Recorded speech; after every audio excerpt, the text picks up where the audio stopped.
Gold, trusted gold buyers. మీరు తాకట్టు పెట్టిన బంగారాన్ని విడిపించి ఈ రోజు ఉన్న మార్కెట్ ధరకు కొనబడను.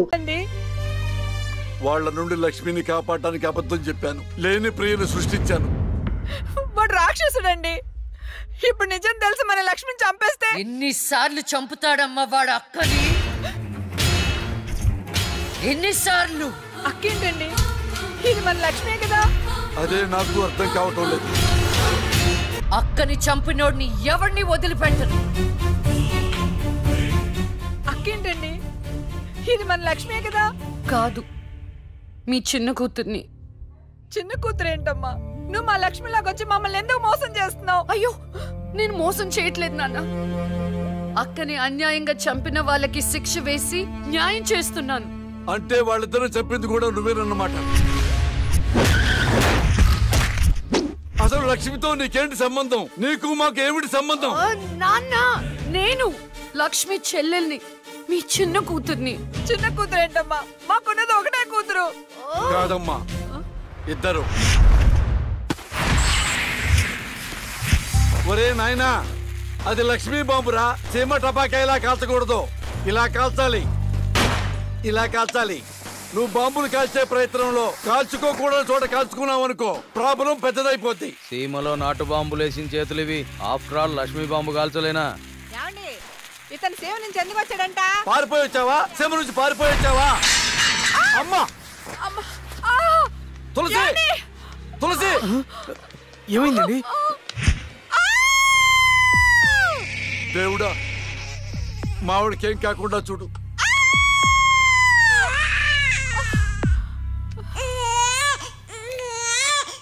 ఏమయ్యా? డాక్టర్ గారు, షీఈ్ ఫైన్, తనకి ఏం కాలేదు. చాలా థాంక్స్ డాక్టర్ గారండి. కానీ నీకు ఆడపిల్ల పుట్టిందయ్యా.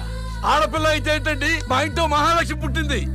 కవల పిల్ల పుట్టారు. అమ్మా, దీపావళికి డబుల్ బోనం సార్. ఆడపిల్లలైతే ఏంటి సార్ సంతోషం, చాలా సంతోషం సార్. కానీ ఒక పాపనే మేము రక్షించగలిగాం. రెండో పాప కడుపులోనే జాండీస్తో చనిపోయింది. నేను అక్కలాగే ఈ భూమి మీదకి వచ్చాను, కానీ నా దురదృష్టం పుట్టగానే చనిపోయాను. ఈ విషయం నా భార్యకు తెలియనివ్వకండి సార్.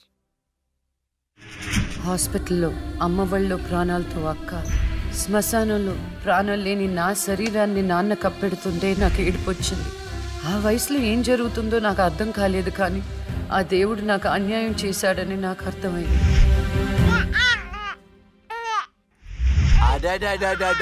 ఎంత బాగున్నావమ్మా తులసి. పాపత్సం నాలాగానే ఉంది.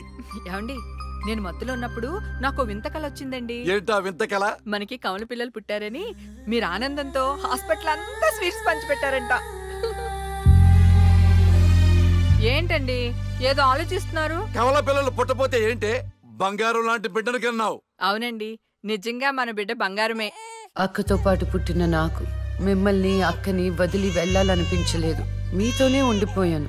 బహుశా నా ఆయుష్ తీరలేదేమో, అందుకే ఆ దేవుడు నన్ను తీసుకెళ్ళలేదు. అక్కని ముద్దాడుతున్న అమ్మను చూస్తుంటే నాకు ఏడుపొచ్చేది, కానీ అమ్మ నన్ను దగ్గరికి తీసుకోవడానికి నేను కనిపించను కదా. అమ్మ ఉన్న వాళ్ళు ఎంత అదృష్టవంతులో, అమ్మ స్పర్శ ఎంత బాగుంటుందో నాకు అర్థం చేసుకునే వయసు లేకపోయినా అది అమ్మ ప్రేమని అర్థమైంది. నాన్న కూడా అప్పుడప్పుడు అమ్మ అవుతాడు. ఆ క్షణం అక్కలో కలిసిపోయి ఆనందాన్ని అనుభవించేదాన్ని. మీరు లేనప్పుడు అక్క పక్కనే ఉండేదాన్ని. నాకు ఇంత అన్యాయం చేసిన దేవుడు చిన్న సంతృప్తిని మిగిల్చాడు, ఎందుకంటే నేను అక్కకి కనిపిస్తాను కాబట్టి. అక్క లాయర్ కన్నా జడ్జిగానే సూట్ అవుతుంది. చిన్నప్పటి నుంచి పార్షాలిటీ లేకుండా ఏది న్యాయమో ఏది అన్యాయమో తెగేసి చెప్పేది.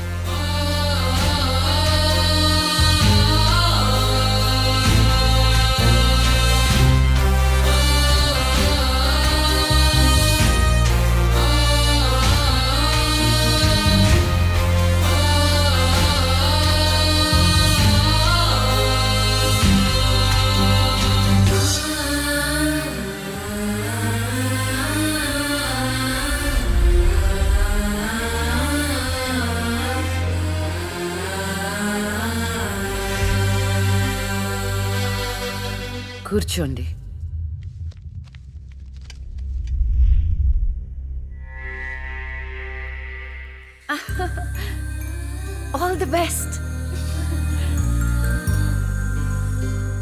ప్రొసీడ్. యువర్ ఆనర్, ఈ బోనులో ఉన్న రాజీవ్ అనే యువకుడు స్వయానా ఎమ్మెల్యే గారి ముద్దుల కొడుకు.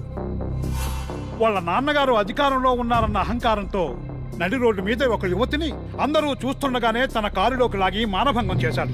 అంతేకాదు యువర్ ఆనర్, అదే కారుతో ఆ అమ్మాయిని గుద్ది చంపేశాడు యువర్ ఆనర్. ఈ ఘటన జరిగి 4 సంవత్సరాలు అవుతుంది. ఈ రాజీవే హంతకుడని అందరికీ తెలుసు, కానీ ఇంతవరకు నిందితుడికి శిక్ష పడలేదు your honour. Objection your honour. Objection sustained. Thank you. ఈ పేపర్లో టీవీల్లో వచ్చిన వార్తల ఆధారంగా శిక్షిస్తూ పోతే జైళ్లు నిండేవి యువర్ ఆనర్.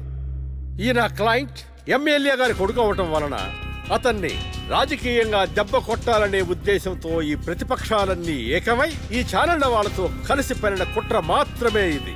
ఈ రాజీవ్కి చనిపోయిన అమ్మాయికి ఎలాంటి సంబంధమూ లేదని తమరికి విన్నవించుకుంటూ అతన్ని నిర్దోషిగా భావిస్తారని ఆశిస్తున్నారు. That's all your honour. Objection your honour. ఇలాంటి వాళ్ళకి శిక్ష పడకపోతే ఎంతో మంది అమ్మాయిలు బలైపోతూనే ఉంటారు. నేను ఇదివరకు ఎన్నో సాక్ష్యాలను కోర్టులో ప్రవేశపెట్టడం జరిగింది యువర్ ఆనర్. దయచేసి మానవతా దృక్పథంతో ఆలోచించి జడ్జిమెంట్ ఇవ్వండి.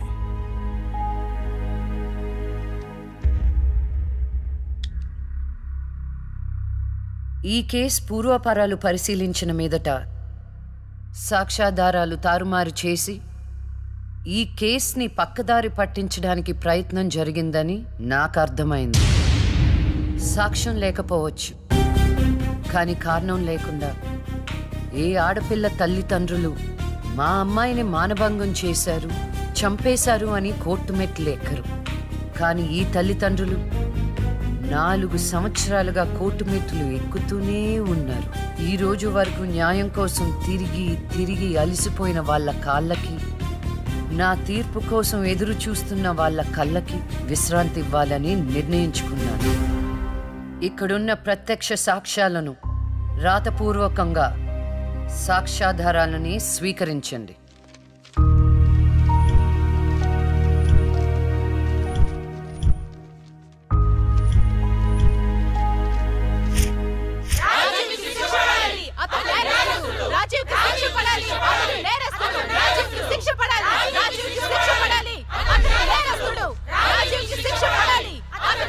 Order, order, order.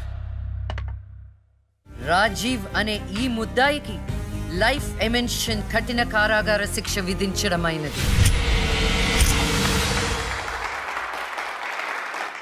Objection your honour. Objection overruled. The court is adjourned.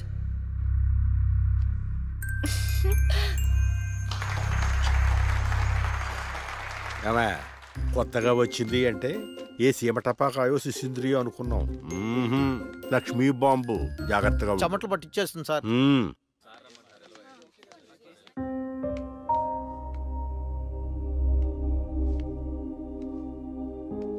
Hello hello, అందరూ ఒకే దగ్గర ఉన్నారు.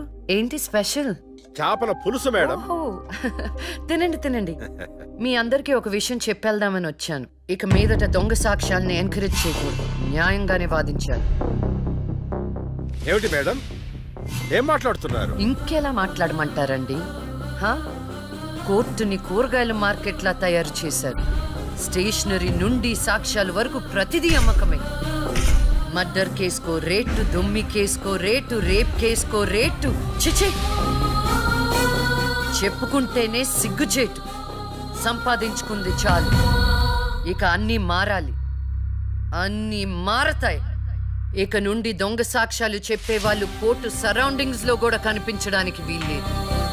ఎవడైనా కక్కుర్తిపడి డబ్బు కోసం దొంగ సాక్ష్యాలతో కేసుని గెలిపించుకోవాలని చూస్తే వాళ్ళని కూడా నేరస్తుల బోన్లో నిలబెడతా, శిక్షలో షేరింగ్ ఇప్పిస్తా.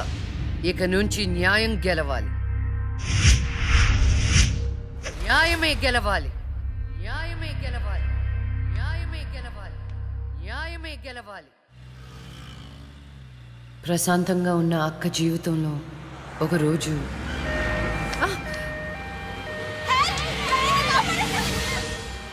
అంబులెన్స్ లో అమ్మాయిల ఫాలో అవ్వు. జాగ్రత్త.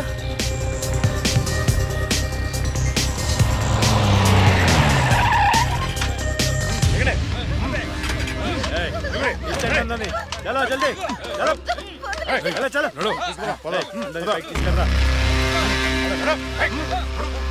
అంతా ఓకే అన్నా తీసుకొచ్చా అందరినీ. ఏం ప్రాబ్లం రాలేదు కదా? అంబులెన్స్ లో అమ్మాయిలు ఉంటారని ఎవరు గెస్ట్ చేస్తారన్నా? ఏయ్ వీళ్ళందరినీ ట్రక్ లో ఎక్కించండి. ఆ దుబాయ్ షేక్ గాడు ఒక్కడే ఫోన్లు. అసలు అది అరవకో ఏంటే నువ్వు అరిస్తే రిప్లై ఇచ్చేవాడు ఇవ్వలేడు. ఇది నా ఏరియా. రేయ్ తీసుకెళ్ళండి రా అందరినీ. తీసుకెళ్ళండి తొందరగా. పోవే. Stop it!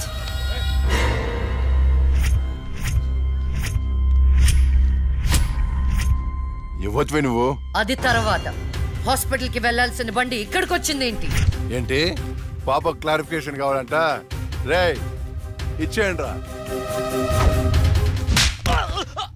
అమ్మాయే కదా అని అలుసుగా చూస్తున్నారేమో. లక్ష్మి, జస్టిస్ లక్ష్మి ఆవేశపడి అటాక్లు చేశారో ఆక్సిజన్ ఆగిపోద్ది.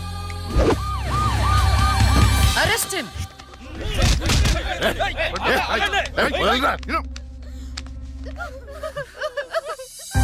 అయ్యో ఏడవకండి అమ్మా, ఏడవద్దు, ఊరుకోండి, ఏడవద్దు. వీళ్ళని స్టేట్ హోమ్ కి తీసుకువెళ్ళండి. వీళ్ళ పేరెంట్స్ ఎవరో కనుక్కొని వాళ్ళకి అప్పచెప్పండి.